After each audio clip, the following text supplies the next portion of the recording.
nakaabot Ginoo sa pag-meet sa seat sa iyang mama o siya gitawag Lourdes Ginoo. And then we know for sure before the foundation of the world nakita ka ng daan na mahibugso kini Ginoo nga kinabuhi palangandan siya anak. Gimo siyang panalaginan bisan daghang sa sa 63 years ayang journey sa kinabuhi. Mga ups and downs, mga rough roads. Pero salamat Lord na pinagigyan. Kaya na ang kaman ang iyang kauban. Sa niyamin yung circle of friends with her loved ones, Lord God. The first celebration sa iyang birthday karon nga year. Salamat Lord kay kami pagdapili na kauban sa mga first party.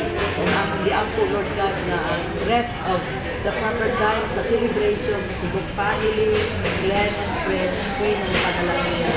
So right now, as we will going to enjoy the blessing that has been set to this table, in the name of Jesus, we agree this spirit by faith to release the fullness of your grace and mercy to thy babes, O Lord God, in their 63rd natal day today.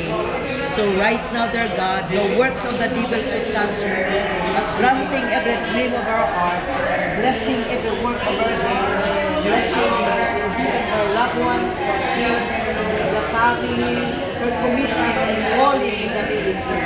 More anointing, more wisdom, the spirit of discernment will sustain upon the life of your daughter, and she will be a healthy believer, O God, a good health and sound mind, with the power of the Holy Spirit, with a very sensitive soul level, O God, so that she will enjoy the fullness of your grace and mercy.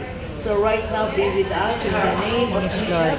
And right now, Father, as moving to open our spirit wide, and as we agree the spirit by faith, according to your word, by the authority of the Father, maiden, I pronounce your blessing. Thank you, Lord. To Sister Babes, O God, Lord, Lord, yes, ang Lord. blessing niyang madawat isan kanimo. Thank you, Lord. 63rd natal day will become a meaningful one, but full of miracle, Thank you, Lord. power, discernment, life to the fullest, O Lord God. And we want to thank you for all the blessings that you will be released unto her, all for your glory and honor. In the name of the Father, and of the Son, and of the Holy Spirit. Amen.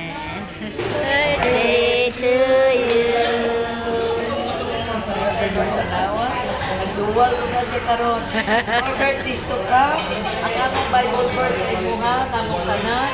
Psalms chapter 23 verse 6. Surely goodness and mercy shall follow you all the days of your life, and you shall dwell in the house of the Lord Forever. Amen.